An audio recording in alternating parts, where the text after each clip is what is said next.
Suci, rada ini. Pertama di sini ada rumah tangga keluarga, di mana ya keluarga atau individu masing-masing. Kemudian di sini ada rumah tangga produsen atau produksi kayak pabrik gitu. Terus kemudian dari rumah tangga keluarga memberikan sumber daya kepada rumah tangga produsen. Di bawah ini termasuk pasar impor dan berisi faktor produksi seperti kewirausahaan, modal, skill dan lain sebagainya. Kemudian di sini rumah tangga produsen memberikan barang dan jasa yang sudah jadi ke rumah tangga keluarga atau bisa kita sebut sebagai pasar output. Oke, jadi dalam dua sektor ini ada dua pihak yang terlibat, yaitu ada rumah tangga keluarga atau biasa kita sebut RTK dan juga rumah tangga produsen. Di mana yang sering kita ketahui rumah tangga keluarga ini yaitu mempunyai dua peran di sini. Yang paling sering kita tahu itu adalah yaitu sebagai pengganti barang. Tapi di dalam dua sektor ini dia itu mempunyai fungsi lain yaitu sebagai penyedia faktor produksi. Nah, kemudian rumah tangga keluarga ini kan penyedia faktor produksi diberikan kepada rumah tangga produsen untuk diproses. Apa saja faktor-faktor itu? Faktor-faktor itu ada 4. Di antaranya yang pertama adalah sumber daya alam, yang kedua sumber daya manusia, yang ketiga ada skill, dan yang keempat ada modal.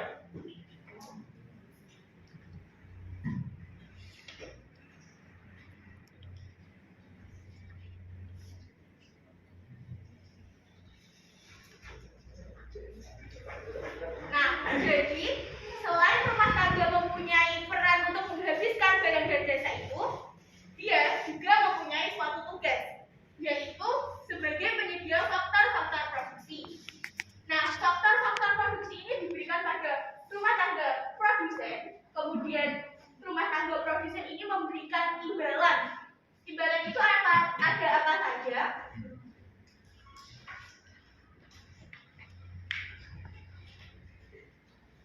Imbalan itu ada gaji, ada sewa, bunga, dan juga ada laba atau keuntungan.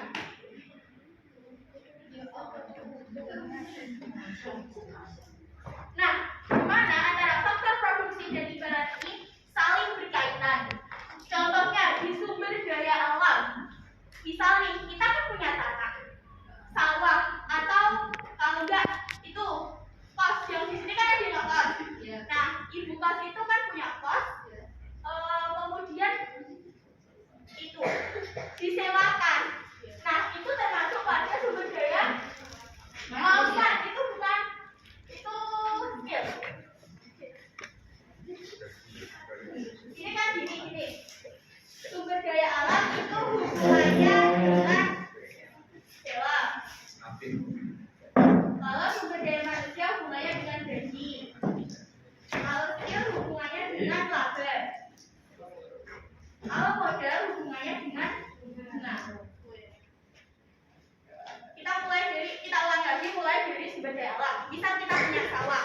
Bapak kita itu punya sawah. Ada yang punya sawah bapaknya? Nah, terus sawahnya kalau misal itu sawahnya nggak digunakan, nah itu disewakan. Itu termasuk bagian yang ini. Kalau sumber daya manusia, misal kita punya tenaga. Kemudian kita bekerja, kita mengeluarkan segala tenaga kita akan mendapatkan gaji. Nah, itu saling keterkaitan.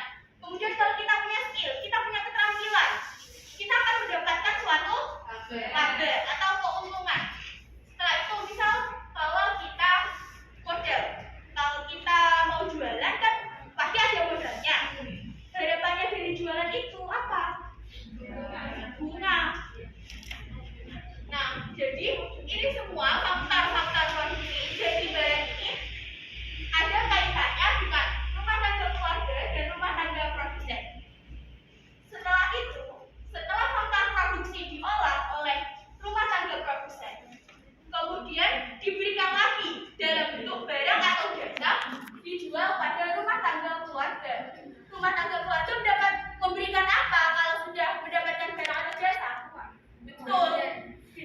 Pembayarannya menggunakan uang.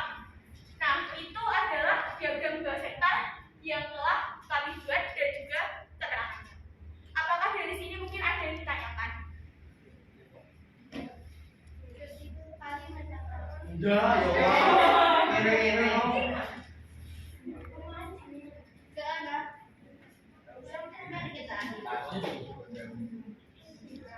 Ini. Jelas? Apakah sudah jelas? Jawab, kan saya jawab.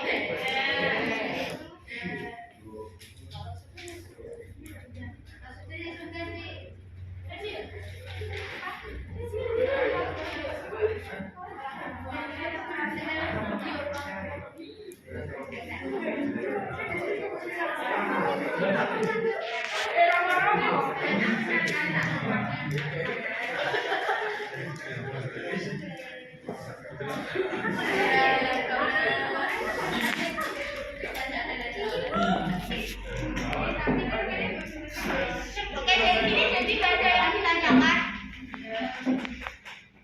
Nah, jadi intinya rumah tangga keluarga dan produsen itu memiliki hubungan, yaitu ketika rumah tangga keluarga itu bukan hanya yaitu menghabiskan barang-barang dan jasa yang dihasilkan oleh rumah tangga produsen, tetapi rumah tangga konsumen juga menyediakan faktor-faktor produksi.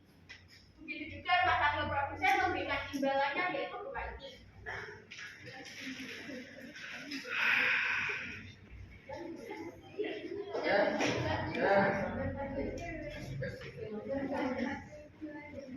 Cukup sekian presentasi dari kelompok kami.